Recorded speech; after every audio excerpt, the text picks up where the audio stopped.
একজন সাংসারিক নারীর বেশি সময় কাটে তার রান্নাঘরে। আর সেই রান্নাঘরটা যদি তার মনের মতো না হয় তাহলে তো কষ্টের কোনো শেষেই থাকে না। আসসালামু আলাইকুম। Hello everyone. আমি মারুফা আক্তার। স্বাগত জানাই এম ব্লগের নতুন একটি ভিডিওতে। দূরে এবং কাছে যে যেখান থেকে আমার ভিডিওটি দেখছেন সকলকে জানাই অসংখ্য ধন্যবাদ। এই তো দেখেন সকালে পরোটা বানিয়ে সেটা ভেজে খেয়ে নিলাম। সরি, পরোটাটা আগেরই বানানো ছিল। আর এই দেখেন এখন এই যে চুই জাল ছিলে নিচ্ছি। এটা ১ম জানুয়ারিতে যখন আমরা দুজনে বাহিরে বের হয়েছিলাম মার্কেট করার জন্য, তখনই কিনে আনা হয়েছে। তাই ব্যস্ততার কারণে এতদিন পরিষ্কার করে রাখা হয়নি। দেখতেছি শুকিয়ে যাচ্ছে। এর জন্য ওটা একটু বেছে পরিষ্কার করে নিলাম। আর এই দেখেন আমার সাঙ্গপাঙ্গ সব আমার সাথে চলে এসেছে আদা পরিষ্কার করতে। দেখেন কত সুন্দর আদা পরিষ্কার করতেছে। এত কাজের লোক থাকতেও আমি হতাশ হয়ে যাই কাজ করতে করতে, জানেন? এরা যে কি পরিমাণে প্যারা দিতে পারে রে ভাই কাজের ভেতরে। যার ঘরে আছে শুধু সেই জানে যে এই কাজের লোক দিয়ে কি আসলেই কোনো কাজ হয় নাকি অকাজ হয়। যেটা করতে যাব সেটাই তাদের করা লাগবে। আর দেখেন এই যে আমি চুই চালগুলো এখন কেটে নিয়েছি অফ ক্যামেরায়। আর এখন আদাটুকু ছিলে নিচ্ছি, কারণ আজকে গরুর গোশত রান্না করা হবে।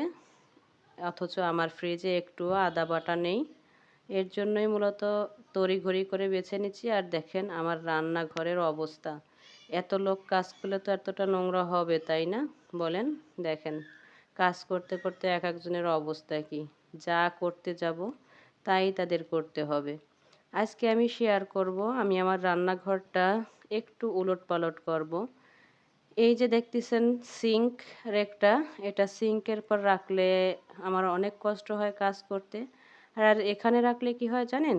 এই যে সিঙ্ক র্যাকের থেকে পানিগুলো টপ টপ করে দেয়াল বেয়ে পড়ে এই যে টেবিলটা বানিয়েছি এর নিচে চলে যায়। আর ওখান থেকেই মূলত ছোট ছোট তেলাপোকা বের হয়। আবার দেখা যায় অনেক নোংরা হয়ে থাকে, একটা বিশ্রী গন্ধ আসে মাঝে মাঝে। প্রায় পরিষ্কার করা লাগে। আর এখন আমি এই সিঙ্ক র্যাকের থেকে এগুলো নামিয়ে আমি সিঙ্ক র্যাকটা সিঙ্কের উপর রাখবো। দেখি কতদিন রাখতে পারি। আর আপনারাও দেখতে থাকুন যে আমি কিভাবে গুছিয়ে নেই। এই তো আমার সব কিছু এক এক করে নামানো হয়ে গিয়েছে। এখানে কিন্তু আমি ভিডিওটা একটু ফাস্ট করে দিয়েছি, কারণ একটু ফাস্ট না করলে অনেক বড় হয়ে যাচ্ছিল। আর এই দেখেন এখান থেকেও আমি এই যে এগুলো সরিয়ে নিচ্ছি। আর এই যে আমার হার্ট পার্পেল গাছটা দেখেন মাশাল্লাহ কত সুন্দর হয়ে উঠেছে। এটা কিন্তু এতদিন বাহিরেই ছিল, আমি কয়েকদিন যাবৎ বাসার ভিতরে এনেছি। আর দেখেন আপনাদেরকে দেখাচ্ছি এই র্যাকটা এখানে রাখলে কেমন দেখা যায়, একটা হিজিবিজি অবস্থা। সেই সাথে আমার কাজ করতে গেলে তো মাথায় ১০০ বার টাক লাগে। মানে কি যে একটা অবস্থা।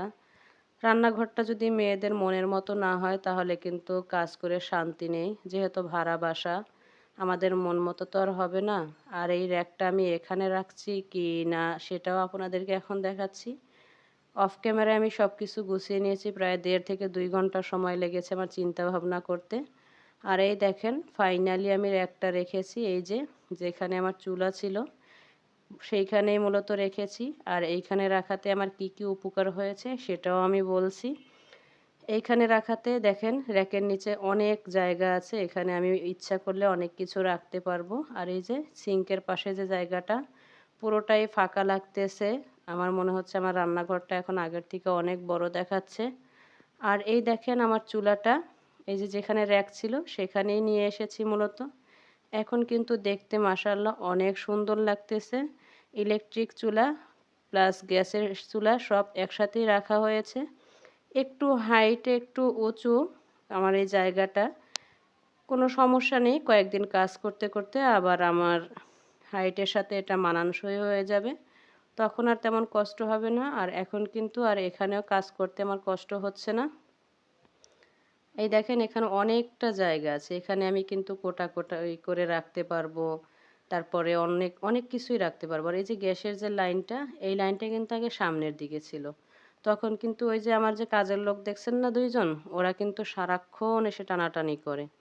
খুবই একটা ভয়ঙ্কর অবস্থা, সবসময় আতঙ্কে থাকা লাগে। আর এদিকে দেখেন রান্নাঘর পরিষ্কার করে গুছিয়ে চলে এসেছি। এক বালতি কাপড় চোপড় কেচে আর একটু দেখালাম। দেখেন আজকে রোদ্দুর ওঠাতে মানুষ কি পরিমাণে কাপড় চোপড় ধুয়েছে, আর আমিই বা কেন বাদ যাব। আমি ঘরের পাপোশ থেকে শুরু করে কাপড় চোপড় সব কিছুই গুছিয়ে সব কিছুই ধুয়ে নিয়েছি। আর দেখেন এই যে তারা, আমি যেখানেই ভিডিও করব সেখানেই তারা সামনে থাকবে। তারা এখন এখানে দুই বোন বসে বসে ওই যে টিনের ওপরে যে বিড়াল দেখা যাচ্ছে ওটাকেই মূলত তারা এনজয় করতেছে। তারা কিন্তু বিড়াল দেখে আর বিড়ালকে ডাকে ম্যাও ম্যাও এরকম করে, জানেন। আর এদিকে সন্ধ্যার পরে চলে এসেছি পিঠা বানাতে। দুপুরে কাজবাজ সেরে চাল ভিজিয়ে রেখেছিলাম, সেটাই এখন ব্লেন্ড করে নিলাম। আর আজকে বানাবো চিতই পিঠা, সেই সাথে চুই জাল দিয়ে গরুর গোশ। এই তো লবণ আর গরম পানি দিয়ে আমি ব্যাটারটা ভালোভাবে তৈরি করে নিচ্ছি। গত সপ্তাহেই মেজো মেয়ে বলেছিল এ সপ্তাহে সে পোলাও বিরিয়ানি কোনো কিছু খাবে না, তার জন্য পিঠা বানাবা, পিঠা খাবে সে ভর্তা দিয়ে। আজকে তো আর কোনো বাজার ঘাট করিনি, আর এর জন্য মূলত ভর্তা করিনি। বলছি গরুর গোশ রান্না করব চুই ঝাল দিয়ে, সেটা দিয়েই খেয়ে নেবে। বলছে আচ্ছা ঠিক আছে। আর এদিকে দেখেন আমি কিন্তু গরুর গোশ রান্না করার জন্য ইলেকট্রিক চুলায় হাঁড়ি চাপিয়ে দিয়েছি। এখন এই যে মশলা দিয়ে ম্যারিনেট করে রেখেছিলাম আগে থেকেই গরুর গোশটা, ওটাই দিয়ে দিলাম পেঁয়াজটা ভেজে। আস্তে আস্তে গরুর গোশটা হতে থাক আর এদিকে আমি আমার পিঠার প্রিপারেশনটা নিতে থাকি।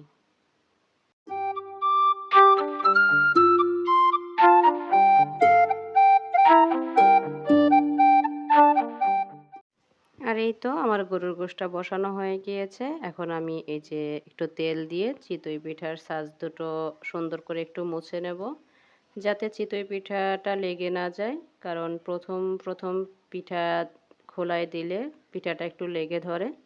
আর যদি একটু তেল দিয়ে মুছে নেওয়া হয় তাহলে কিন্তু আর এভাবে লেগে ধরে না। সেটা একটু শেয়ার করলাম। আমি জানি আমার অনেক আপুরা জানে, কিন্তু যেসব আপুরা জানেন না শুধু তাদের জন্যই। এই তো আমি প্রথম চিতই পিঠাটা বিসমিল্লাহ বলে দিয়ে দিলাম, আর আপনাদের সাথেও শেয়ার করব কেমন হয়েছে আমার পিঠাগুলো। বাঙালির খাবারের মধ্যে পিঠাটা অনেকটাই ঐতিহ্যবাহী একটা খাবার। বাঙালিরা যেরকম মশলাযুক্ত খাবার খেতে পছন্দ করে, স্পাইসি, সেরকম তারা কিন্তু এই শীত, গ্রীষ্ম, এক একটা সিজনে যে এক এক রকম পিঠা, সেগুলো কিন্তু তারা খুব এনজয় করে। খুব এনজয় করেই কিন্তু তারা এই পিঠাগুলো খেয়ে থাকে। আমরা তো বাঙালি, তাই না? আমরা কেন বাদ যাব বলেন? একটু একটুও তো আমরাও খেতে পারি।